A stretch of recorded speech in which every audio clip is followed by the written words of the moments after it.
मुंबई की चौल से दुबई के महलों तक दाऊद इब्राहिम की कहानी। दोस्तों, जब भी हम किसी क्रिमिनल की बात करते हैं तो उसके अंजाम दिए गए हादसों और उसके हाथों मारे गए लोगों की बात करते हैं। उसके पीछे की छिपी कहानियों के बारे में हमें जानकारी सिर्फ किताबों या फिल्मों से ही मिल पाती है। लेकिन आज हम एक ऐसी कहानी सुनेंगे जिसमें न सिर्फ एक डॉन के कारनामों की बात होगी, बल्कि उसके पीछे के कारणों की भी होगी। न सिर्फ एक खूंखार दरिंदे की गाथा सुनाई जाएगी, बल्कि एक बेटे की, एक भाई की और एक दोस्त की भी बात होगी। आज हम सुनेंगे कहानी दुनिया के सबसे बदनाम गुंडे की।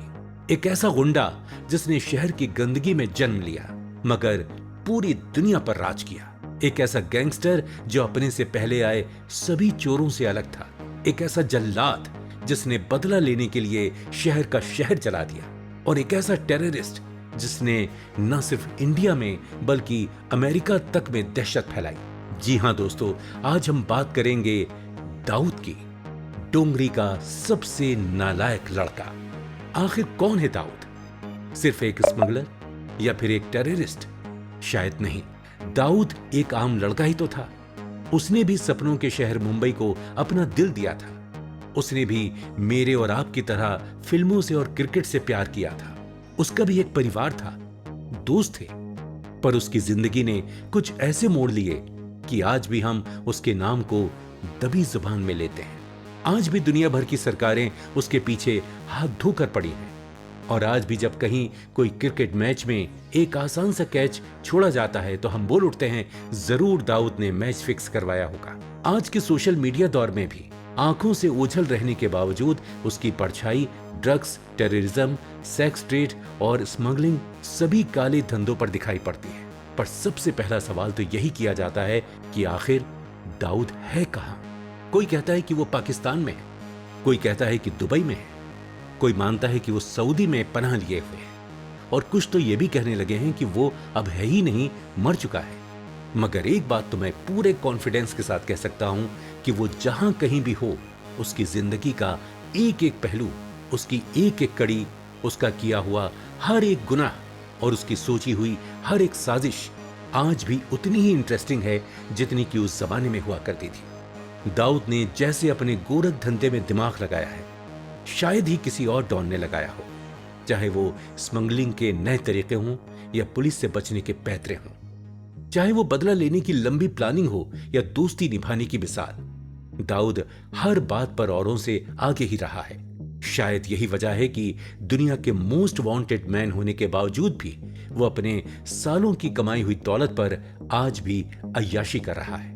उसके घर न जाने किस किस शहर में है, उसके आने जाने पर तो रोक टोक है, मगर कहते हैं कि वो आज भी हर जगह पहुंच ही जाता है। समंदर का बादशाह जो है, अपने स्मगलिंग के दिनों से उसके काम तो अब रिमोट कंट्रोल से चलते हैं और उसकी जेबें आज भी भरते हैं। अनुमान है कि वो $6 बिलियन का मालिक है, किसी भी छोटे देश के पूरे रेवेन्यू से कहीं ज्यादा। खबर तो यह भी थी कि सन 2000 में जब पाकिस्तान की अर्थव्यवस्था को मदद की जरूरत थी तो दाऊद ने अपनी कुछ शर्तों को आगे रखा और पूरे देश को डूबने से बचा लिया। और यह कैसे ना हो जब दुनिया के हर बुरे काम में उसको आज भी हिस्सा मिलता है। वो आज भी सरकारें गिराने की पावर रखता है और आज भी उसे पकड़ने के लिए उसके सर पर इनाम है। किसी बड़े मुजरिम को पकड़ने के लिए घोषित किया हुआ सबसे बड़ा इनाम 25 लाख रुपए का इनाम। चाहे अदालतें दाऊद को सजा ना दे पाए, मगर उसके कुकर्मों का फल तो उसे जरूर मिलेगा। 1993 के मुंबई ब्लास्ट में उसने 257 लोग मारे और हजारों घायल किए। 26/11 के हुए हमले में भी उसका हाथ साफ दिखाई देता है। कारगिल और कई छोटी मुठभेड़ों में भी पाकिस्तान के साथ उसकी सहमति रही है। यहां तक कि 2001 में हुए ट्विन टावर्स के आतंकवादी हमलों में भी उसने तालिबान का साथ दिया था। ये सभी अपराध माफ नहीं किए जा सकते। ये सभी मौतें उसके हाथ लाल करती हैं। और आज नहीं तो कल, इस नहीं तो दूसरी दुनिया में इंसाफ तो जरूर होगा। तो चलिए दोस्तों, आपको लेके चलते हैं दाऊद की जिंदगी में।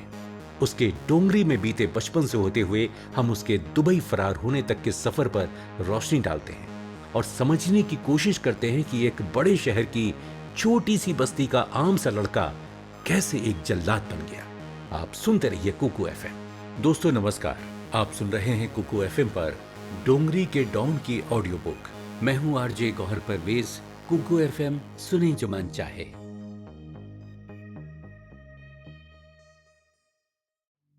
कौन बनाता है एक शहर? कौन देता है उसे एक यूनिक पहचान? उस शहर में रहने वाले लोग और बाहर से आकर उसे अपना बनाकर उसमें बसने वाले लोग। मुंबई शहर एक ऐतिहासिक शहर है, लेकिन क्या आप जानते हैं कि मुंबई एक शहर था ही नहीं।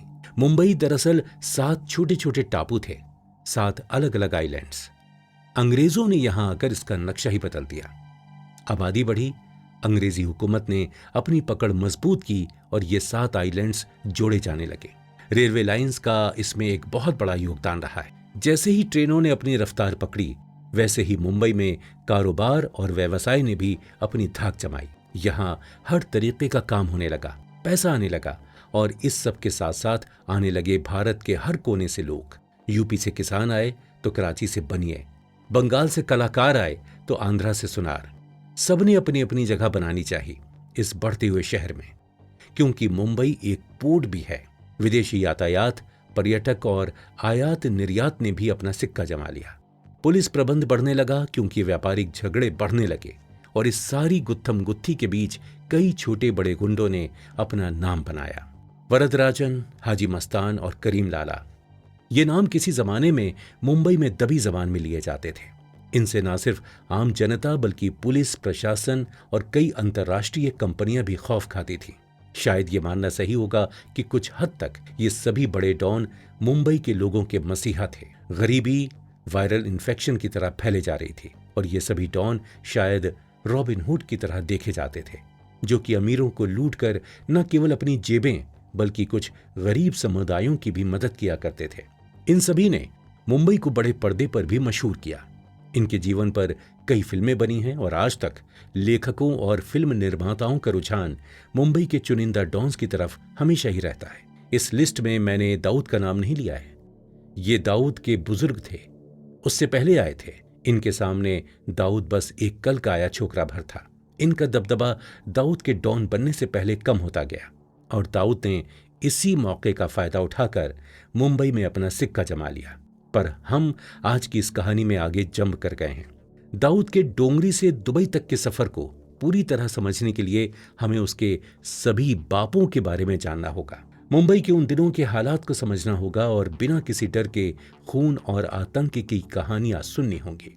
वरदराजन तमिलनाडु से आया था।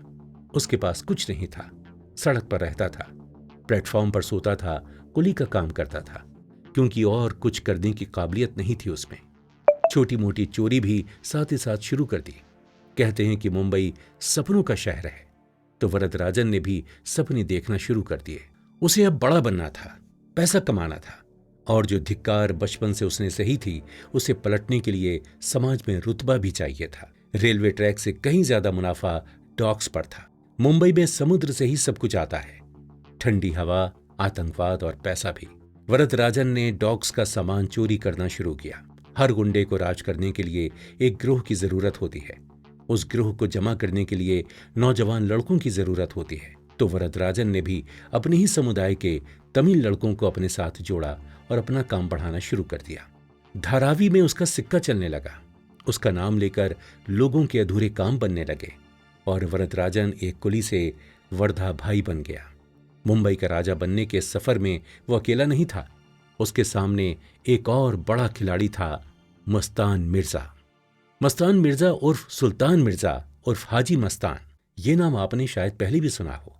गलत मत समझिए दोस्तों, इसलिए नहीं कि आप माफिया डॉन्स के करीबी रिश्ते वाले हैं, मगर इसलिए कि ये नाम हिंदी फिल्मों ने बहुत मशहूर किया है। दीवार फिल्म में अमिताभ का किरदार, दीवार की तमिल रीमेक में रजनीकांत का किरदार और once upon a time in Mumbai में अजय देवगन का किरदार, ये सभी हाजी मस्तान पर बेस्ड हैं। अब क्या किया जाए, इस डॉन की कहानी है ही इतनी दिलचस्प। हाजी मस्तान भी तमिलनाडु से आया था। वो भी अपने पिता के साथ ही आया था और उसने भी मुंबई पर राज करने का सपना देखा था, जो कि किसी हद तक पूरा भी हुआ। डॉग्स पर काम करते हुए मस्तान को यह अंदाजा हो गया था कि यहाँ ही सबसे ज्यादा पैसा बनाया जा सकता है। उसकी परवरिश भी कुछ इसी तरह हुई थी कि वो सभी को जोड़कर काम करने में विश्वास रखता था। मस्तान के गिरोह में सिर्फ मुसलमान ही नहीं थे, बहुत से हिंदू भी थे। उसकी दोस्ती भी सिर्फ अपने साथी डॉन वरदराजन से ही नहीं थी, बल्कि उस जमाने के सभी बड़े पुलिस अफसरों और नेताओं से भी थी। मस्तान ने जब सफलता की सीढ़ी चढ़नी शुरू की तो मुंबई में फिल्मी सितारों का बोलबाला था। हर एक बड़ा स्टार मस्तान को जानता था। मस्तान भी यह बात समझता था कि यह डॉन का कारोबार सारी उम्र का धंधा नहीं है, इसलिए उसने फिल्मों में पैसा लगाना शुरू किया। डोंगरी, सियोन और मतुंगा में कई मार्केटों में मस्तान ने दुकानें खरीदी और युवा पीढ़ी को काम पे लगा दिया। और शौकीन तो था, उसने अपने लिए मुंबई के सबसे पॉश इलाकों में बंगले भी खरीदे। मर्सिडीज से कम किसी गाड़ी में वो आता जाता नहीं था और कपड़े एकदम जगमग सफेद पहनता था। स्मगलिंग के काम को आगे बढ़ने के लिए उसने गुजरात के डॉन से भी हाथ मिलाया। वर्धा तो उसके साथ था ही, मगर एक और गैंग को मस्तान ने पनाह दी और वो गैंग था बॉडी बिल्डरों का गैंग। वो थी मुंबई की मसल पावर और वही था जिसको मस्तान ने अपने साथ लेकर पूरे मुंबई अंडरवर्ल्ड को एक छत के नीचे लाकर खड़ा कर दिया। वो गैंग था पठान गैंग और उस गैंग का लीडर था करीम लाला। करीम लाला हमेशा से लाला नहीं था, वो अफगानी पठान था। अब्दुल करीम शेर खान। बेहतर कल की तलाश में वो भी अपने परिवार के साथ छोटेपन में ही मुंबई आ गया था। उसकी भी डॉक्स पर मजदूरी करते ही शुरुआत हुई, पर जल्द ही करीम लाला मुंबई के बाकी पठानों के साथ भिंडी बाजार में उठने बैठने लगा। पठानों का काम लेनदारी का था। वो गुजराती और मारवाड़ी लालाओं के लिए रिकवरी एजेंट्स का काम करता था। क्यों? क्योंकि वो पश्तून थे, पहाड़ी पठान। लंबे चौड़े और भारी आवाज वाले इन पठानों को बड़ी शातिरता से इस्तेमाल में लाया मुंबई शहर। जहां कोई फ्लैट खाली करवाना हो या फिर किसी रईस बिजनेसमैन को धमकाना हो, पठान गैंग को काम सौंपा जाता था। करीम लाला धीरे धीरे पठान गैंग का लीडर बन गया। उसने अपने कामों में किडनैपिंग, जुआ, सट्टेबाजी और सुपारी लेकर मर्डर करना भी शामिल कर दिया। हालांकि मुंबई में वो अकेला ऐसा गैंग चलाने वाला नहीं था, पर जैसे ही उसने वर्दा भाई और हाजी मस्तान से हाथ मिलाया, वो मुंबई के खौफ का बेताज बादशाह बन गया। दाऊद इन तीनों और ऐसे कई छोटे डॉन्स को देखते हुए बड़ा हुआ। उसका वास्ता इन तीनों से पड़ा, मगर जहां ये पुरानी पीढ़ी के लोग हाथ मिलाकर काम करने में विश्वास रखते थे, वहीं दाऊद और उसकी डी कंपनी सिर्फ अपना दबदबा जमाना चाहते थे। कहते हैं कि चोरों में सबसे ज्यादा ईमान होता है। अगर पढ़े लिखे नेताओं और बिजनेसमैन की तुलना में देखा जाए तो ये बात सच भी है। मगर दाऊद ने गैंगस्टर होने की परिभाषा को पूरी तरह से बदल दिया। उसे जो चाहिए था वो हासिल करने के लिए वो किसी भी हद तक जाने को तैयार था। उसे पैसा तो चाहिए था, मगर उसके साथ साथ उसे दुश्मनों से बदला भी लेना था। मस्तान की तरह वो इज्जत का भूखा भी था। करीम लाला की तरह पुराना चावल भी बनना चाहता था और वर्दा भाई की तरह अपनी कौम के हक में काम भी करने का जोश रखता था। पर वो डॉनी क्या, जिसको राजगद्दी से मोह ना हो। दाऊद को जो चीज सबसे ज्यादा चाहिए थी वो थी मुंबई नगरी। बिना किसी कंपटीशन के, बिना किसी मुकाबले के, बिना किसी संदेह के दाऊद मुंबई का राजा बनने के लिए तैयारी कर रहा था। दोस्तों, दाऊद की कहानी बताने से पहले दाऊद के पिता इब्राहिम की बात करना और उनके स्वभाव को समझना बहुत जरूरी है। तो आइए हम आप सभी लिसनर्स को एक किस्सा बताते हैं जिसमें दाऊद के हाथों की गई पहली चोरी और उसके पिता इब्राहिम से उसको मिली पहली मार, दोनों का लेखा जोखा है। मेरी मेहनत की कमाई है इब्राहिम भाई, और ये लड़का उसे ऐसे छीन लिया जैसे परचून की दुकान से मूंगफली। ये कहते हुए रईस बहुत रोया। वो मुंबई में नया नहीं था, मगर अभी हाल ही में उसने अपने पैर जमाने शुरू किए थे। सुबह 4 बजे उठकर टिफिन लाने ले जाने का काम पहले महीने ही हुआ था और अपनी पहली कमाई से उसने एक सोने की चेन खरीदी थी। सोना उन दिनों काफी डिमांड में था। लोग मानते थे कि सोना ही सबसे सुरक्षित इन्वेस्टमेंट है। रईस भाई, क्या आपको यकीन है मेरा दाऊद ही था? इब्राहिम कास्कर ने जवाब जानते हुए भी पूछा। रईस ने हाँ में सिर हिला दिया और इब्राहिम कास्कर की गर्दन शर्म से झुक गई। ऐसा पहली बार हुआ था, मगर यह आखिरी बार नहीं था। उसने रईस से वादा किया कि उसका सोना उसे वापस मिल जाएगा। रईस ने इब्राहिम भाई के हाथ चूमे और अपने आंसू पोंछता हुआ घर लौट गया। डोंगरी के इलाके में अगर कोई शराफत का सिर्फ चोगा नहीं पहनता था बल्कि अपनी आत्मा तक शरीफ था तो वो था इब्राहिम कास्कर, और उसकी जबान मानो पत्थर में खींची लकीर थी। इब्राहिम ने अपने लड़के दाऊद को फौरन बुलवा भेजा दाऊद भी अपने पिता को बहुत मानता था, सो आ भी गया। बाप ने बेटे के बाएं गाल पर एक जोर का तमाचा मारा। दाऊद ने सर झुका लिया, मगर गुस्सा उसके अंदर उसका खून उबाल रहा था।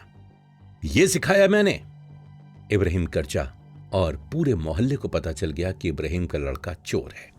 चोरी चकारी सिर्फ शौक नहीं होता, उसके पीछे अक्सर कोई कारण होता है।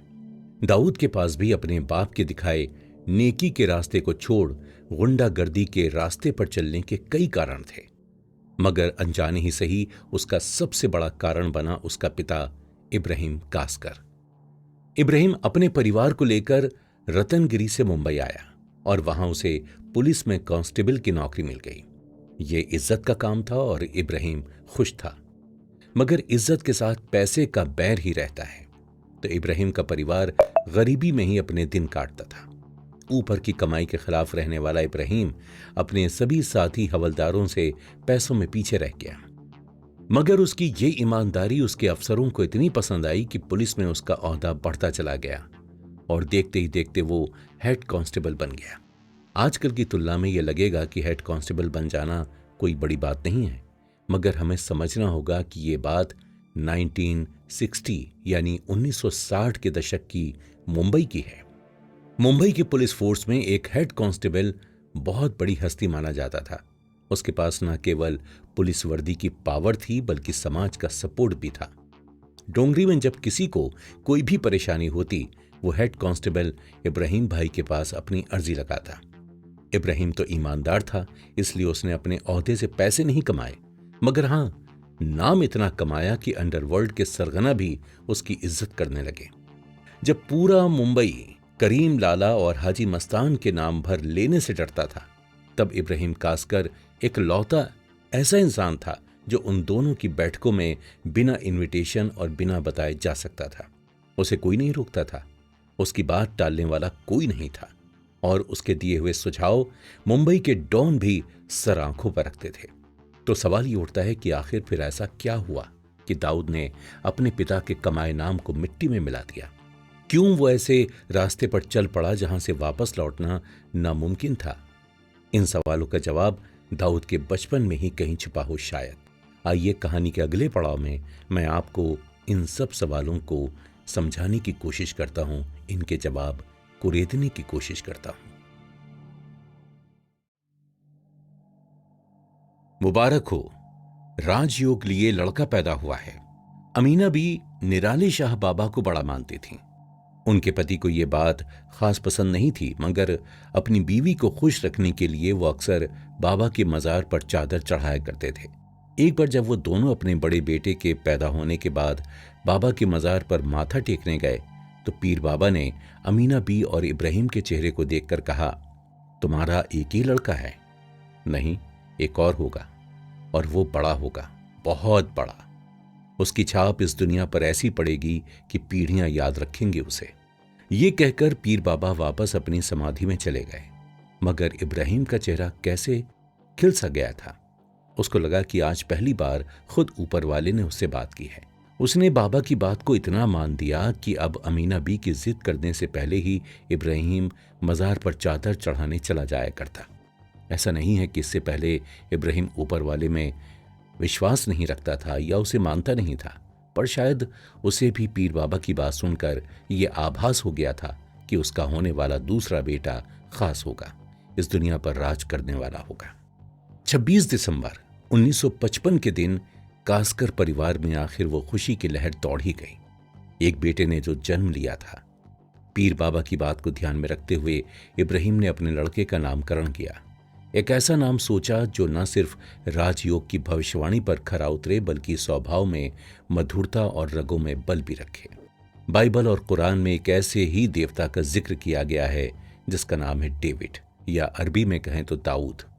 दाऊद को वरदान था कि वो लोहे को अपने हाथों से मोड़ दे, अपनी आवाज की मधुरता से पक्षियों की उड़ान को रोक दे और अपने शौर्य से पूरे ब्रह्मांड की ऊर्जा निचोड़ दे। डोंगरी के दाऊद को ये सभी वरदान तो नहीं मिले थे। उसे अगर कुछ मिला था तो सिर्फ सौभाग्य, अपने पिता की ईमानदारी में कैद एक गरीब जिंदगी जीने का। कासकर परिवार में पैसों की इतनी कमी थी कि दाऊद के पैदा होने पर डोंगरी में जो पार्टी दी गई उसके पैसे करीम लाला ने दिए। किसको पता था कि आने वाले कुछ सालों में दाऊद करीम लाला के सामने खड़ा होकर मुंबई पर अपना हक जमाने की बात करेगा। दाऊद की पढ़ाई एक इंग्लिश मीडियम स्कूल में शुरू हुई। उसके पिता को दाऊद की हस्ती पर इतना भरोसा था कि उन्होंने अपने बड़े लड़के साबिर को स्कूल से निकलवाकर दाऊद की पढ़ाई पर सारा खर्चा करने का निर्णय लिया। हालांकि दाऊद और साबिर की बहनें भी थीं, मगर वो जमाना पुराना था, समाज की सोच भी पुरानी थी, और फिर निचले तबके में रहने वाले कास्कर परिवार के ऊपर तो समाज का भार भी था। इस बात को सही साबित करना अब असंभव है, पर शायद इब्राहिम कास्कर चाहता था कि दाऊद पुलिस में बड़ा अफसर बने।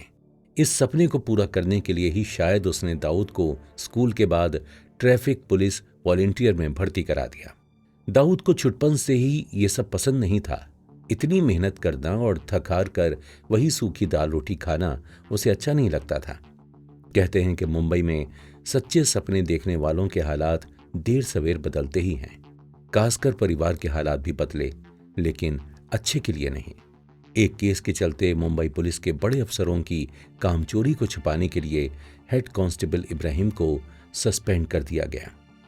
जहां वैसे ही पैसों की तंगी के कारण राशन पानी मुश्किल हो रहा था, वहां अब बिन चाहे उपवास होने लगे। खाना सबसे जरूरी चीज होता है, तो इसलिए दाऊद को उसके महंगे स्कूल से निकलवाना पड़ा। 1965 का समय था और 10 साल का दाऊद अब अपने बड़े भाई के साथ दिन भर बस आवारागर्दी करता दिखता था। डोंगरी और जेजे एरिया के अय्याश लड़कों के साथ उसका उठना बैठना शुरू हो गया। क्रिकेट का शौक भी दाऊद को उसी वक्त से लगा। खाली समय से वो बाकी लड़कों के साथ जेजे स्क्वायर में क्रिकेट खेला करता। गावस्कर की स्ट्रेट ड्राइव से लेकर पटौदी का स्टाइल उसे सब पसंद था। इब्राहिम अब अपने लड़के के ऊपर नजर नहीं रख पा रहा था। उसका पूरा ध्यान अपने परिवार को चलाने में था। इब्राहिम किसी बुरे धंधे में हाथ नहीं डालता था, मगर अब उसे बुरे लोगों के लिए काम करना ही पड़ा। उस समय का सबसे बलवान पठान बाशु पठान था। इब्राहिम कास्कर ने बाशु पठान के दरबार में जाकर उससे काम मांगा। इब्राहिम को तो सभी जानते थे, तो उसे काम भी मिल गया, मगर ईमानदारी फिर आड़े आ गई। इब्राहिम ने किसी भी गोरख धंधे से वास्ता रखने से इनकार कर दिया और बाशु पठान के छोटे मोटे डिलीवरी और पैसा पहुंचाने के काम करने लगा। घर का किराया न दे पाने की वजह से कास्कर परिवार डोंगरी से मुसाफिर खाना शिफ्ट हो गया, और मुसाफिर खाना ही वो मोहल्ला बना जहां डी कंपनी का पहला हेडक्वार्टर खुला। दाऊद सिर्फ 14 साल का था जब उसने रईस चाचा का सोना चुराया था, लेकिन ये उसके गलत रास्ते पर चलने की इकलौती कहानी नहीं थी। दाऊद, साबिर और कई और डोंगरी के लड़के अब बोहरी मोहल्ले में दहशत फैलाने लगे थे। ज्यादा बड़ा अभी कुछ नहीं करते थे, मगर हाँ, चेन चुराना, पॉकेट मारना, छोटी चोरियां और धमका कर पैसे वसूलना, यही सबसे दाऊद के गैंग की कमाई होती थी। जब इब्राहिम कास्कर का सस्पेंशन उठा तो उसका क्राइम ब्रांच में तबादला कर दिया गया। अब तो इब्राहिम के पास उतना भी समय नहीं था कि दाऊद को डांट फटकार सके। शायद इब्राहिम ने अब पीर बाबा की बंधाई हुई उम्मीद छोड़ दी थी, पर दाऊद ने वो उम्मीद अभी पकड़ी ही थी। वो तंग आ चुका था गरीबी की इस दुनिया से। उसे अपने भाई बहनों से बहुत प्यार था और वो चाहता था कि उन सबको दुनिया की हर चीज मिले, हर ऐशो आराम मिले, और उसके लिए वो कुछ भी करने को तैयार था। जैसे ही इब्राहिम ने घर से मुंह मोड़ा, दाऊद ने बागडोर संभाल ली। अभी 20 का भी नहीं हुआ था, लेकिन दाऊद अपने घर के हर बड़े फैसले लेने लगा। किस रिश्तेदार की शादी में कितना देना है, किस दिन दावत रखनी है, किस किस को उसमें बुलाना है और किससे दूरी बनानी है, ये सब कुछ अब दाऊद ही तय करता था। साबिर, जो कि दाऊद से उम्र में बड़ा था, उसके ऑर्डर के बिना पत्ता भी नहीं हिलता था, और इस बात से उसे कोई परेशानी भी नहीं थी। दोनों भाइयों में एक दूसरे के लिए बहुत इज्जत थी। दाऊद और साबिर का गैंग अब मुसाफिर खाना से बाहर डोंगरी, सियोन, कोलीवाड़ा और नागपाड़ा तक अपना धंधा बढ़ा रहा था। इसमें भी जाने अनजाने इब्राहिम कास्कर ने दाऊद का साथ दिया, क्योंकि इब्राहिम का नाम अब भी रत्नागिरी में मशहूर था।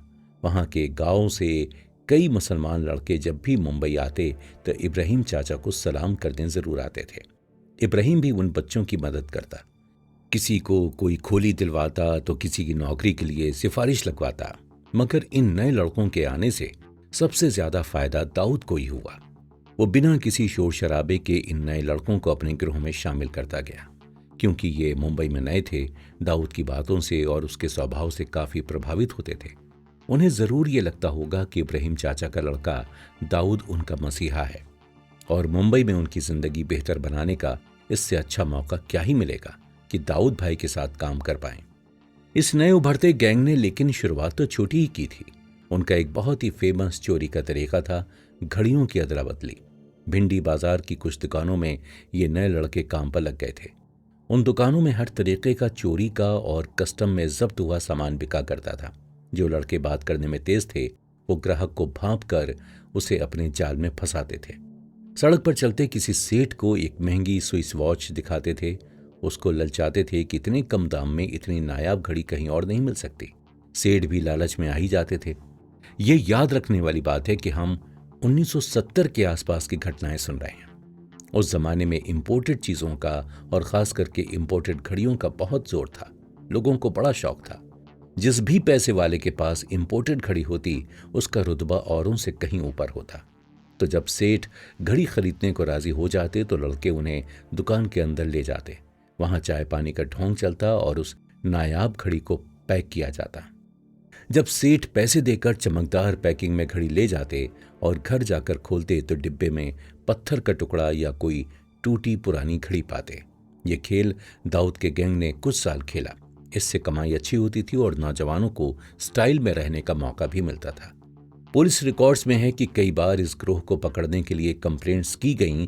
पुलिस ने भी अपनी पूरी कोशिश की, मगर इन लड़कों का गिरोह इतना मजबूत था कि जैसे ही भनक पड़ती कि पुलिस की रेड पड़ने वाली है, वो अपना सारा सामान बटोर कर अपने अपने गांव भाग जाते और कुछ दिन वहीं रहते। मामला ठंडा होने पर वो सब वापस आ जाते और जहां से छोड़ा था वहीं से काम शुरू कर देते। अगर कोई पकड़ा भी जाता तो वो कभी अपना मुंह नहीं खोलता। ये ठगी और इसके साथ मिले लड़कों के भरोसे को देखकर दाऊद को बहुत कॉन्फिडेंस मिला। उसे लगने लगा कि वो अपना परचम थोड़ा और फैला सकता है, वो थोड़ा और डेयरिंग कर सकता है और उसका देखा हुआ मुंबई पर राज करने का सपना सच में पूरा हो सकता है। भारत एक डेमोक्रेसी है और अनगिनत मजहब होने के बावजूद इस देश का सबसे बड़ा त्योहार है इलेक्शन। 1972 की बात है। मुंबई बहुत सी कॉन्स्टिट्यूएंसीज में बटा हुआ था। आजकल की सेल्फिश दुनिया नहीं थी तब। पड़ोसी पड़ोसी को जानता था, पहचानता था। पूरे मोहल्ले को पता होता था कि उनके एरिया का नेता कहाँ रहता है और उसके साथ कौन सा दादा काम करता है। डोंगरी और आसपास के मोहल्लों का दादा था बाशु पठान और बाशु पठान का सपोर्ट था वहां के विधायक मौलाना बुखारी को। मौलाना ने इलेक्शन से पहले मधुमक्खी के छत्ते में हाथ दे डाला था। उसने बाशु पठान से हाथ छुड़ा लिया। बाशु दादा को यह बात हजम नहीं हुई और उसने मौलाना बुखारी को इलेक्शन में हराने का फैसला कर दिया। इलेक्शन हुए और रिजल्ट आया। जो होना था वही हुआ। मुस्लिम लीग का एक कैंडिडेट जो मौलाना बुखारी के विरोध में खड़ा हुआ था वो जीत गया। आखिर वोट देने वालों को बाशु पठान के साए में ही रहना था, तो उसका फरमान भला कैसे टाल देते। पर अपनी हार के बाद भी मौलाना बुखारी तिगड़म लगाता रहा। उसने इलेक्शन कमीशन में अपील दाखिल की कि मुस्लिम लीग ने धांधली से वोट बटोरे हैं। यही नहीं, मौलाना ने एक दूसरी चाल भी चली, एक ऐसी चाल जिससे मौलाना का तो कोई फायदा नहीं हुआ, मगर दाऊद का बाशु पठान से आमना सामना होने की नींव जरूर पड़ गई। मौलाना बुखारी इब्राहिम कास्कर के पास पहुंचा और उनसे बोला कि ये जो सभी लड़के यूं ही आवारा फिरा करते हैं, चोरियां अंजाम दिया करते हैं, उनको मजहब के काम में लगाया जाए। इब्राहिम तो पक्का मुसलमान था ही, सो मौलाना की बात भला कैसे टालता। उसने अपने लड़कों को बुलाकर फरमान दिया कि जो भी मौलाना कहें वो करो। मौलाना के नेतृत्व में यंग पार्टी खुली। उसमें सभी दाऊद के गिरोह के लड़के शामिल हो गए। मौलाना की साख दूर तक थी तो और भी लड़के जुड़ते चले गए। मौलाना का उद्देश्य तो था कि इलेक्शन के रिजल्ट को पलट दिया जाए, मगर इलेक्शन कमीशन ने उसकी डाली हुई अर्जी खारिज कर दी। अगर वो अर्जी मंजूर हो जाती तो शायद दाऊद गैंग की मदद से मौलाना बुखारी विधायक बन जाते और शायद दाऊद भी समझ जाता कि नेतागिरी में ही उसके जीवन का मकसद छुपा हुआ है और शायद आज भी हम दाऊद को इलेक्शन में खड़ा देख रहे होते और क्या पता अपने वोट भी उसे दे रहे होते। लेकिन ऐसा हुआ नहीं। मौलाना तो अपनी हार मान कर पर्दे के पीछे चला गया मगर यंग पार्टी ने अपनी पहचान बना ली थी। दाऊद उसका लीडर बना और बाशु पठान की हथेली में फांस की तरह चुभने लगा। यंग पार्टी से मौलाना के जाने के बाद यंग पार्टी का इलेक्शन लड़ने से भी नाता छूट गया। दाऊद ने इस मौके का फायदा उठाते हुए अपना पैसे कमाने का काम आगे बढ़ाया। अब वो और उसके लड़के यंग पार्टी की आड़ में पैसे वालों से चंदा वसूल करते। कभी किसी गरीब बहन की शादी की दुहाई देते, तो कभी ईद के जश्न की, तो कभी मैयत उठाने के खर्चे की। जब कोई पैसे देने से इनकार करता तो उसको दाऊद का खौफ दिलाया जाता। ये काम बहुत ही बढ़िया चलने लगा। इसमें कोई मार काट भी नहीं थी और हर साल पैसे आने का आश्वासन भी था। 1974 में एक दिन दाऊद गैंग के एक लड़के को बाशु दादा के भाई हामिद ने बहुत पीटा। वो रोता बिलखता दाऊद के पास पहुंचा और पूरी कहानी सुनाई। दाऊद गुस्से से आग बबूला हो रहा था। उसको ये बिल्कुल मंजूर नहीं था कि कोई उसके किसी लड़के पर हाथ उठाए। वो चाहता तो बड़े आराम से हामिद को सबक सिखा सकता था, पर वो अपना गुस्सा पी गया। वो जानता था कि बाशु पठान बड़ा डॉन है। उसके दाऊद के पिता इब्राहिम कास्कर पर भी कई एहसान थे, मगर हामिद ने एक गलती कर दी। उसने जाकर बाशु पठान के आगे खुद ही मान लिया कि उसने दाऊद के एक लड़के को पीटा है। बाशु पठान ने हामिद को जोर का तमाचा लगाया, लेकिन हामिद ने भी बिना डरे सफेद झूठ बोल दिया। उसने कहा कि दाऊद ने बाशु को माँ बहन की गालियां दी, इसलिए उसने मौका पाते ही उसके एक लड़के को पीटा। बाशु पठान जानता था कि दाऊद उसे पसंद नहीं करता है। उसने हामिद की रची हुई ये कहानी मान ली और इब्राहिम कास्कर और साबिर को बुलवा भेजा। इब्राहिम हाथ जोड़े बाशु की सभा में आया। पूरा किस्सा सुनने के बाद उसने बाशु पठान से माफी मांगी। माफ करने के बजाय बाशु पठान ने इब्राहिम को बहुत बेइज्जत किया। इब्राहिम को याद दिलाया कि उसके 14 बच्चे बाशु के टुकड़ों पर पलते हैं और अगर बाशु उसके परिवार की मदद ना करे तो वो सब भूखे मर जाएंगे। इब्राहिम तो हाथ जोड़े सर झुकाए सब कुछ सुनता रहा, मगर साबिर से यह जिल्लत बर्दाश्त ना हुई। साबिर ने दाऊद को पूरी दास्तान सुनाई। दाऊद का चेहरा गुस्से से लाल हो गया। वो जानता था कि बाशु ने उसके परिवार पर बहुत एहसान किए हैं, मगर उसे ये भी मालूम था कि बदले में उसके पिता इब्राहिम कास्कर ने बाशु का लाखों का माल कस्टम से छुड़वाया है। बाशु पठान जिस मर्सिडीज में घूमता था, उसे खरीदने में इब्राहिम कास्कर का भी हिस्सा है। उसने मन ही मन ठान लिया कि इस बेइज्जती का बदला वो बाशु पठान से जरूर लेगा। अब आप सोच रहे होंगे कि अब खून की नदियां बहेंगी, अब दाऊद का क्रिमिनल्स की लिस्ट में नाम शामिल किया जाएगा। पर दाऊद को समझना जरा मुश्किल है। वो कुछ भी वैसा नहीं करता जैसा एक उभरते डॉन से उम्मीद की जाती है। इस बार भी दाऊद ने कुछ अलग ही सोच रखा था। अपने भाई साबिर की नसीहत के खिलाफ दाऊद ने बाशु पठान पर हमला करने का इरादा पक्का किया। उसे पता था कि बाशु हर फ्राइडे दोपहर को नमाज पढ़ने मस्जिद आता है।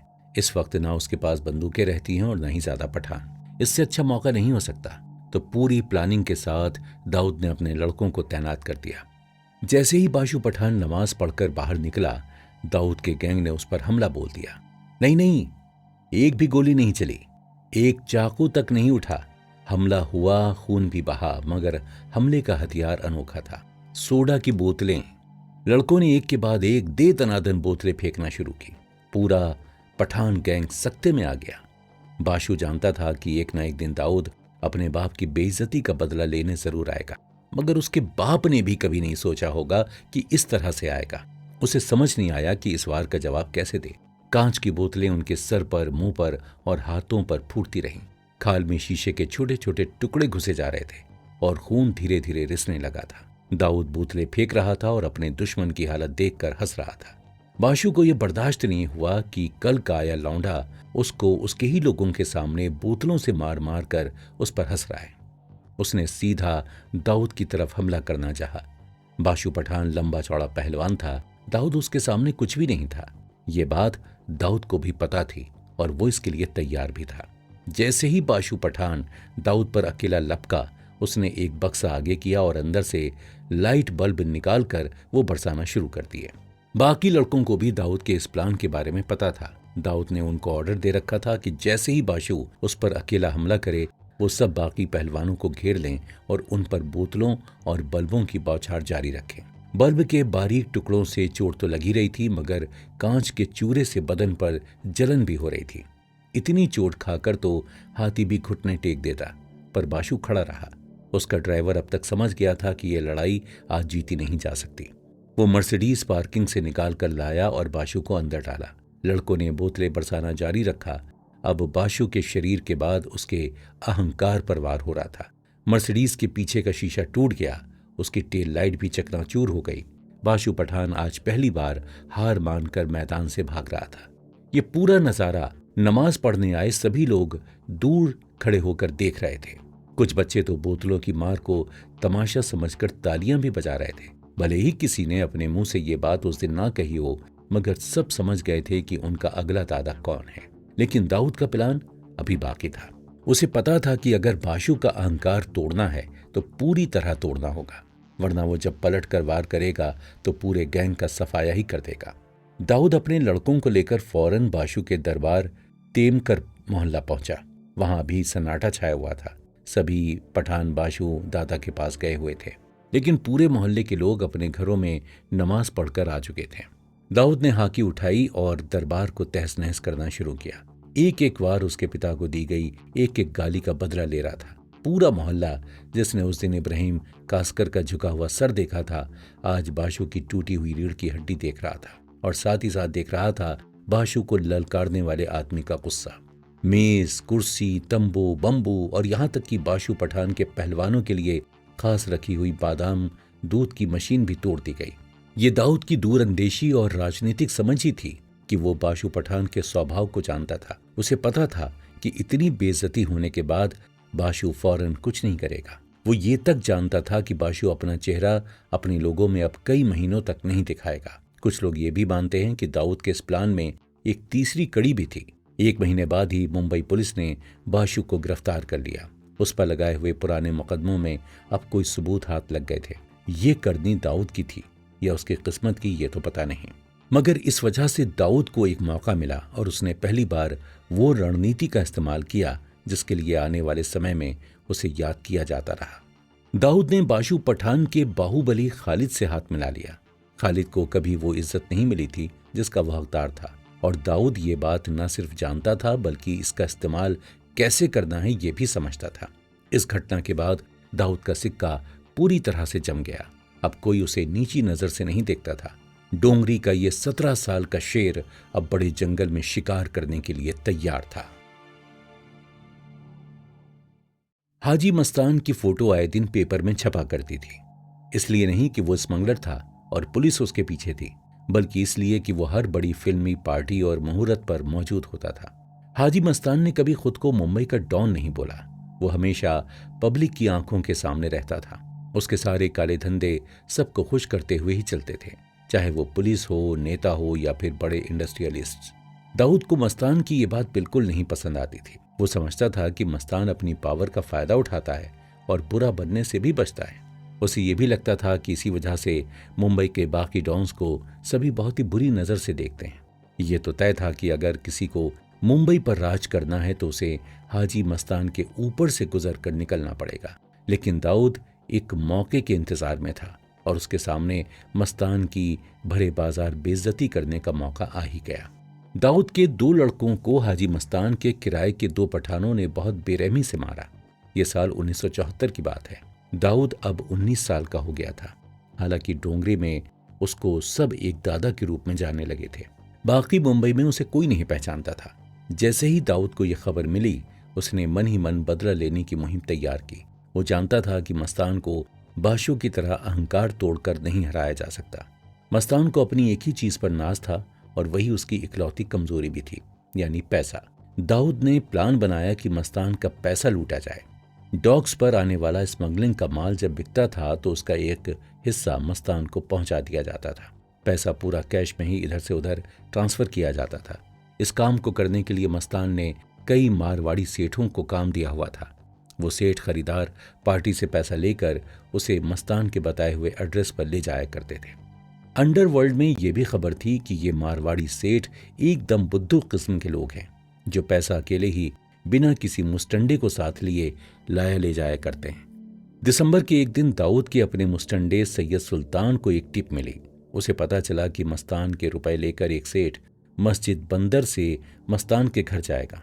बस दाऊद को यही सुनने का इंतजार था। उसने 2 टुकड़ियां तैयार की, एक को कार्निक बंदर ब्रिज के पास और एक को मुसाफिर खाना के पास तैनात किया। ये सब कुछ काफी फिल्मी अंदाज में हो रहा था।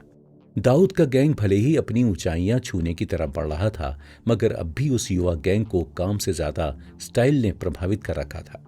इन्फॉर्मर को साथ लिए सैयद सुल्तान ब्रिज पर खड़ा हर जाने वाली टैक्सी के अंदर देख रहा था। एक टैक्सी की तरफ इशारा करते हुए इन्फॉर्मर ने कहा कि यही वो सेठ है जो मस्तान के 5 लाख रुपए लेकर जा रहा है। टैक्सी ब्रिज के नीचे से गुजरी और सैयद सुल्तान उसके पीछे दौड़ा। कुछ किलोमीटर आगे दाऊद अपनी टुकड़ी के साथ खड़ा स्टाइल मार रहा था। मुंह में सिगरेट, शर्ट के कॉलर तने हुए, ऊपर की 4 बटन खुले हुए और आंखों पर काला चश्मा। दाऊद और उसके साथी किसी फिल्म के सितारों से कम नहीं लग रहे थे। वो इंतजार कर रहे थे और धुएं के छल्ले उड़ा रहे थे। आपस में हंसी मजाक भी चल रहा था। कोई अगर उन्हें उस समय देखता तो ये नहीं कह सकता था कि ये मुंबई के बदमाशों की गिनती में सबसे ऊपर आने वालों में से हैं। फिर इंतजार खत्म हुआ। दाऊद ने सैयद सुल्तान को भागते हुए देखा और समझ गया कि अगली टैक्सी में ही पैसा आ रहा है। एक ठेले को धकेलते हुए उसने टैक्सी को रोका। अब दाऊद गैंग के पास सिर्फ बोतलें ही नहीं, देसी कट्टे, चाकू और चेनें भी थी। सेठ बंदूक की नली देखकर कांपने लगा। ड्राइवर भी सहमा हुआ आंखें मूंदे अपने भगवान को याद कर रहा था। दाऊद ने गरजती हुई आवाज में पूछा, माल कहाँ है? सेठ ने फौरन अपना बैग आगे कर दिया। दाऊद ने उसे खोलकर देखा तो उसमें कुछ 2 लाख ही थे। दाऊद को गुस्सा आ गया। उसके पास खबर 5 लाख की थी। उसने फिर अपनी आवाज बुलंद की, शाना बनता है, बाकी का पैसा कहाँ है? सवाल अभी पूरा भी ना हो पाया था कि ड्राइवर ने आगे वाली दराज खोली और एक काला डिब्बा दाऊद के लड़के को दे दिया। पूरा पैसा हाथ लगते ही सभी लड़के इधर उधर गलियों में खो गए। ये चोरी उस वक्त की सबसे बड़ी चोरियों में से मानी जाती है। इसका पुलिस रिकॉर्ड भी आज तक मौजूद है। अगर ये मस्तान का काला धन होता तो ये खबर किसी को ना लगती, मगर ये तो मेट्रोपॉलिटन कोऑपरेटिव बैंक का पैसा था। इन्फॉर्मर ने गलत टिप दी थी। दाऊद मस्तान पर अपनी जीत का जश्न ही मना रहा था कि अगले दिन शहर के सभी छोटे बड़े अखबारों में दाऊद की फोटो छप गई। इतनी बड़ी बैंक डकैती आज तक मुंबई में नहीं हुई थी। पुलिस ने बैंक की कंप्लेंट दर्ज की और मारवाड़ी सेठ ने दाऊद की शिनाख्त की। इब्राहिम कास्कर को अखबार में अपने लड़के का ये कारनामा पढ़कर उस पीर बाबा की बात याद आई। आज दाऊद के पास शोहरत भी थी और ताकत भी। शायद इसी दिन के लिए उसने भविष्यवाणी की थी। पुलिस ने बाकी लड़कों को तो पकड़ लिया, मगर कुछ 2 हफ्तों तक दाऊद और साबिर की कोई खबर नहीं मिली। क्राइम ब्रांच के अफसरों ने इब्राहिम को भी कांटेक्ट किया। वो जानते थे कि इब्राहिम जबान का पक्का है, तो जैसे ही इब्राहिम ने उनसे वादा किया कि वो अपने दोनों लड़कों को पुलिस के हवाले कर देगा, पुलिस निश्चिंत हो गई। इब्राहिम ने अपने सभी रिश्तेदारों और साथियों को काम पर लगा दिया। उसे अपने लड़कों को ढूंढना ही था। जब तक वो उन्हें पकड़कर जेल में नहीं डलवा देता, उसको समाज के सामने सर उठाकर चलने की इज्जत नसीब नहीं होती। एक दिन किसी ने इब्राहिम को आकर बताया कि उसके लड़के बाइकुला में किसी रिश्तेदार के घर पर छुपे हुए हैं। इब्राहिम वहां गया और उन्हें घसीटता हुआ पहले अपने घर लाया। अमीना बी के लाख मना करने पर भी अपने दोनों जवान लड़कों को इब्राहिम ने अपनी पुरानी पुलिस बेल्ट से रात भर पीटा। कहा जाता है कि उस रात मुसाफिर खाने में कोई नहीं सोया। सब इब्राहिम, दाऊद और साबिर की चीखें सुन रहे थे। अगले दिन बिना खाना पानी दिए इब्राहिम खून से लथपथ दाऊद और साबिर को टैक्सी में डालकर पुलिस स्टेशन ले गया। पुलिस वालों ने उन लड़कों की हालत देखकर उन्हें और मारना ठीक नहीं समझा, क्योंकि पैसा बरामद हो गया था तो सजा भी कम हुई। दाऊद और उसका भाई साबिर जेल में रहे, मगर जल्द ही बाहर भी आ गए। इस सीनाजोरी के बाद दाऊद का बड़ा नाम हुआ। हाजी मस्तान को भी खबर लगी कि डोंगरी का एक छोकरा जिगर रखता है और आगे चलकर काम का हो सकता है, मगर दाऊद को किसी से काम नहीं था। उसका तो मकसद अभी भी अधूरा था।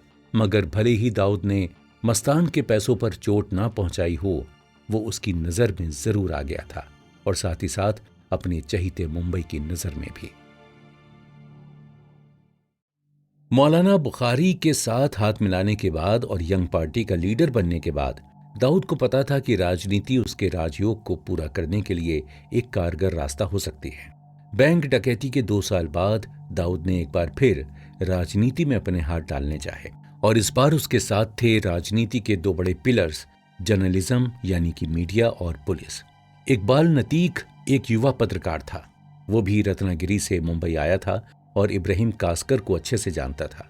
मुंबई के न्यूज़पेपर्स में काम करने के बाद उसने अपना एक खुद का अखबार निकाला। वो डोंगरी का ही था तो उसको वहीं से पेपर शुरू करने का आइडिया आया। उन दिनों का जर्नलिज्म आज की तरह प्रोफेशनल नहीं था। छोटे छोटे नए पत्रकार सभी अपने अपने इलाकों के बारे में लिखते थे। ज्यादातर सभी अपने खुद के पेपर या मैगजीन निकाल लेते थे। ऐसा करने से उन्हें मुनाफा भी होता था और अपने इलाके में उनका नाम भी हो जाता था। नातिक ने भी जब अपना पेपर लॉन्च किया तो पूरे डोंगरी ने उसका समर्थन किया। दाऊद नातिक को बहुत पसंद करता था। उसको नातिक में अपनापन नजर आता था। सिर्फ इसलिए नहीं कि वो भी रत्नागिरी का था, उससे भी एक बड़ी वजह थी, नातिक अपने अखबार में पठान गैंग के बारे में बुरा भला लिखा करता था। कब कौन से पठान ने किसको मारा और किसको धमकाया, ये सारी खबर नातिक के अखबार राजदार में आए दिन छपा करती थी। दाऊद को यह सब पढ़कर बहुत मजा आता था और उसे लगता था कि नातिक की सोच उससे कितनी मिलती है। दुश्मन का दुश्मन दोस्त होता है, तो नातिक से दाऊद ने दोस्ती कर ली। दाऊद के लड़कों से नातिक को सारी अंदर की खबरें मिलती और दाऊद के कहने पर नातिक किसी भी पठान के खिलाफ कुछ भी छापता, जिससे पठानों का जीना हराम हो जाता। जब दाऊद ने राजनीति की तरफ रुख करना चाहा तो उसे इकबाल नातिक से अच्छा साथी कहीं दिखाई नहीं दिया। नातिक का सपोर्ट करते हुए दाऊद ने उसे 1977 के लोकसभा चुनाव में निर्दलीय कैंडिडेट बनाकर खड़ा किया। पूरा डोंगरी मोहल्ला उसे जुटाने में जुट गया। दाऊद का हाथ नातिक के सर पर था, ये सभी जानते थे, मगर वो लोग ये नहीं जानते थे कि बाजी दोनों तरफ से खेली जा रही थी। चुनाव के पहले पुलिस प्रशासन में अफरा तफरी मची रहती है। सब चाहते हैं कि सारे मुजरिम अंदर कर दिए जाएं, ताकि जनता को यह दिखाया जा सके कि सब कितना अच्छा चल रहा है और स्थायी सरकार एकदम जनहित का ही सोचती है। डोंगरी पुलिस स्टेशन में आए ऑफिसर लीखा पर ऊपर से बहुत ज्यादा प्रेशर था। पठान गैंग सबसे ज्यादा मारकाट और चोरी चकारी कर रहा था, पर वो इतने बलवान थे कि पुलिस भी उनका सामना करने से डरती थी। लीखा पहले भी डोंगरी थाने में काम कर चुका था। वो जानता था कि अगर करीम लाला, जो कि पठान गैंग का लीडर था, उस तक ये बात पहुंचा दी जाए कि अपने लड़कों को लगाम लगाकर रखें, तो शायद इलेक्शन होने तक ही सही बात बन जाए। पर यह काम करेगा कौन? एक ही आदमी था जो करीम लाला के पास जाकर गुहार लगा सकता था, इब्राहिम कासकर। लीखा ने इब्राहिम को थाने बुलवाया। इब्राहिम को डर था कि कहीं उसके लड़कों ने फिर कोई बड़ा कांड तो नहीं कर दिया। मगर जैसे ही वो लीखा के ऑफिस में घुसा तो लीखा ने उसका ऐसा दिल खोल कर वेलकम किया कि उसका सारा डर हवा हो गया। सालों के बाद उसे पुलिस से इतनी इज्जत नसीब हुई थी। लीखा ने इब्राहिम से कहा कि करीम लाला से जाकर बात करे। ये पठान जो आए दिन दंगे करते हैं, लूटपाट करते हैं और औरतों का शोषण तक करने से बाज नहीं आते, उनका अंत होना जरूरी है। इब्राहिम कासकर ने लीखा की पूरी मदद करने का वादा किया, मगर साथ साथ ये भी कहा कि अब उसकी डोंगरी में वो पुरानी वाली साख नहीं बची है। पर लीखा को तो यही एक रास्ता दिखाई दे रहा था, सो उसने अपनी उम्मीद बनाए रखी। दिन बीते, हफ्ते बीते और फिर कुछ महीने, मगर पठान गैंग की लगाम कसती नहीं दिख रही थी। लीखा की उम्मीद टूट सी गई। इब्राहिम कासकर अब सच में उतना प्रभावशाली नहीं रहा था जितना एक दशक पहले तक हुआ करता था। अब लीखा के सामने कोई उपाय नहीं था, या शायद यूं कहें कि उपाय तो था, मगर पुलिस की वर्दी उसे वो देखने से रोक रही थी। डोंगरी पुलिस थाने में इकबाल नातिक का आना जाना लगा ही रहता था। कभी किसी मुजरिम से इंटरव्यू करना होता था, कभी किसी टिप को पुलिस के हाथ साथ बांटना होता था और कभी बस यूं ही हाल चाल जानने चला जाता था। ऐसी ही एक मुलाकात के वक्त नातिक ने लीखा का उतरा हुआ चेहरा देखा तो पूछ डाला कि आखिर प्रॉब्लम क्या है। लीखा ने नातिक को बताया कि पठान गैंग को रोकने का उसका इकलौता आइडिया फेल हो चुका है। नातिक कुछ देर तक चुप रहा और सोचता रहा। फिर उसके मुंह से बस एक ही शब्द निकला, शोले। लीखा को कुछ समझ नहीं आया। नातिक ने शोले फिल्म का एक डायलॉग बोला, जब सीधी उंगली से घी ना निकले तो उंगली टेढ़ी कर लेनी चाहिए। शोले का हर डायलॉग हिंदुस्तान का बच्चा बच्चा जानता था। बस कुछ ही शब्दों में लीखा को सारी बात समझ में आ गई, पर उसके मन में अब भी एक सवाल था कि आखिर वो टेढ़ी उंगली होगी किसकी। नातिक ने फिर से एक डायलॉग मारा, इस बार अपना खुद का ओरिजिनल। बाप को आजमा लिया, अब बेटे को आजमा कर भी देख लो। दाऊद ने नातिक को राजनीति में उतारा और लीखा ने दाऊद को इस्तेमाल कर अपना काम निकाला। अंडरवर्ल्ड, पुलिस और मीडिया की यह तिकड़ी पहली बार देखी गई। इसके बाद भी दाऊद ने कई बार मीडिया का इस्तेमाल किया। पुलिस ने न जाने कितनी बार अपना उल्लू सीधा करने के लिए 2 अंडरवर्ल्ड ग्रोह को आपस में लड़वा दिया। दाऊद का दिमाग तेज चलता था। उसने जो कुछ अपने फायदे के लिए किया वो सारे तरीके एक मिसाल से बन गए आगे आने वाले डॉन्स के लिए। गैंग को बहुत परेशान किया। उसके लड़कों को पुलिस अंदर नहीं डालती थी क्योंकि लीथा ने ऑर्डर नहीं दिए थे। जब भी दाऊद के गैंग और पठान गैंग में कुछ भी झगड़ा फसाद होता तो पुलिस सिर्फ पठानों को पकड़ती। इस अनकही साझेदारी के चलते दाऊद ने अपनी फिरौती और चोरी का काम भी और आगे बढ़ाया। इलेक्शन के प्रचार में भी वो बहुत आगे रहा, मगर राजनीति के लिए अभी वो कच्चा था। सिर्फ 22 साल की उम्र में उसके सपने तो बड़े थे, मगर उन सपनों को पूरा करने के लिए नहीं थी। इलेक्शन हुए और नातिक हार गया। दाऊद समझ गया कि अभी उसकी राजगद्दी उससे दूर है। वो ये भी समझ गया कि राजनीति में सिर्फ डर और प्रभाव नहीं चलता, उसमें तजुर्बा और पहुंच भी बहुत मायने रखती है। नातिक लेकिन इतना समझदार नहीं था। उसे अपनी हार का बहुत झटका लगा क्योंकि दाऊद उसके साथ था। उसे यकीन था कि वो ही जीतेगा, पर अपनी हार के बाद वो सदमे में आ गया। जैसे जैसे दिन बीते उसका सदमा गुस्से में बदल गया, जिसका शिकार नातिक अपने पेपर में सिर्फ पठानों के बारे में ही लिखता था। हर पठान का नाम लेकर वो उसकी बुराई करता था। पहले तो कम से कम वो सबूत के बिना पर आरोप लगाया करता था, मगर अब वो सिर्फ सुनी हुई कहानियों की बिना पर ही अपने पेपर में पठानों पर कीचड़ उछालता। ये बात दाऊद और पुलिस दोनों के हित में थी, इसलिए किसी ने उसे नहीं टोका। मगर इस बात से नातिक पठानों की नजर में खटकने लगा। एक लॉज में एक दंपत्ति रहने आए थे। वो शायद अपने हनीमून पर थे। नई दुल्हन पर अय्यूब लाला की नजर पड़ गई। उसमें पठान का खून था और जवानी की गर्मी थी। तो बिना सोचे समझे एक दिन अपने कुछ साथी पठानों को लेकर वो लॉज में घुसा और उस बेचारी औरत का बलात्कार कर दिया। फिर जब रात भर उसका रेप करके वो सब बाहर निकलने लगे तो उनका ध्यान उसके पति पर गया। वो चश्मदीद गवाह था और उसका जिंदा रहना खतरे को न्योता देना था।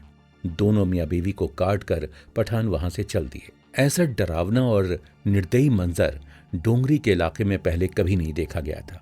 पुलिस से लेकर मीडिया सभी इस बात की खोज में लग गए कि आखिर ये भयानक हादसा किसने अंजाम दिया। जो लॉज के मालिक थे और उसके आसपास रहते थे, वो अय्यूब लाला के डर से अपना मुंह बंद किए हुए थे। नातिक को भनक लगी और उसने अपने गुस्से को दिशा दी। अखबार में तस्वीर के साथ अय्यूब लाला और उसके साथियों के बारे में सब लिख डाला। पुलिस को भी पता था कि यही सच है, तो उन्होंने सबको गिरफ्तार कर लिया।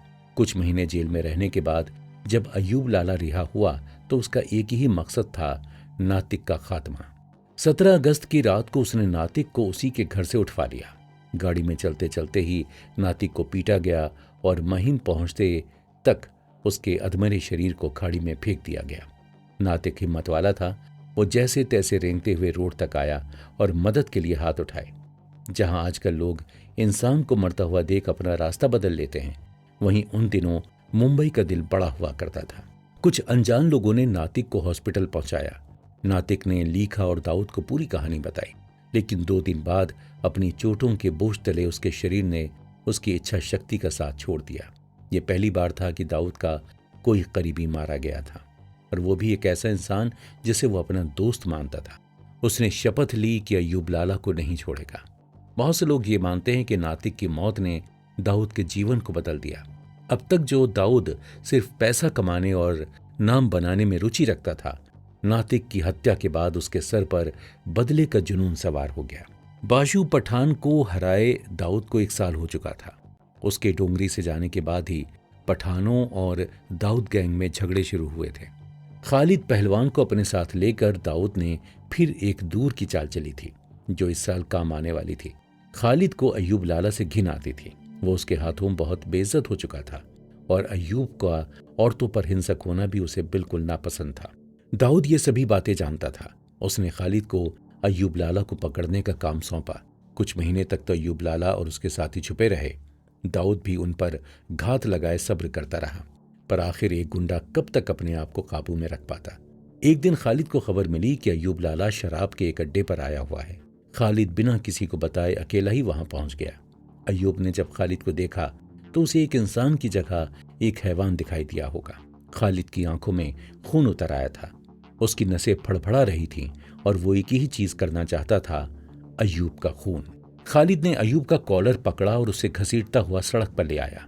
लात घूंसों और कोहनियों से अय्यूब को पीटते हुए वो सड़क पर चलता रहा। अय्यूब भी बड़ा पहलवान था, मगर आज खालिद के जुनून के आगे उसके बल का कोई जोर नहीं चल रहा था। खालिद ने एक रामपुरी चाकू निकालकर अय्यूब की एड़ियां काट दी। अब अय्यूब अपने हाथों के बल घिसटता हुआ आगे बढ़ रहा था। खालिद उसे इस हाल में भी मारता रहा। खून की लकीर पूरी सड़क पर बनी चली आती थी। फिर खालिद ने उसी रामपुरी से अय्यूब के दोनों हाथों की नसें भी काट दी। लोग खड़े तमाशा देखते रहे और एक पहलवान ने दूसरे को मार डाला। खालिद का पूरा जिस्म लाल हो चुका था। उसके हाथों और कपड़ों पर से अय्यूब का खून टपक रहा था और उसके चेहरे पर एक हल्की सी मुस्कुराहट थी। पूरी डोंगरी में सिर्फ इसी बात की चर्चा हो रही थी। दाऊद बहुत खुश था। उसे अब लोग अलग नजर से जो देख रहे थे। सबकी आंखों में एक डर था। दाऊद को यह एहसास बहुत पसंद आ रहा था। आप खुद ही सोचिए, एक 22 साल का लड़का जब इतनी दहशत करने वाला आदमी बन जाए तो उसकी मानसिक स्थिति क्या होगी। मुंबई की एक गली में खून की धार देखकर अब आने वाले कल की बस कल्पना ही की जा सकती थी। दाऊद ने खालिद को अपने हेडक्वार्टर मुसाफिर खाने में शिफ्ट कर दिया। अब कोई पठान पलटकर खालिद का बाल भी बांका नहीं कर सकता था। दाऊद भरी जवानी में ही एक खूंखार गैंगस्टर बन गया था। उसका वर्चस्व अब सिर्फ और ऊपर ही चढ़ सकता था।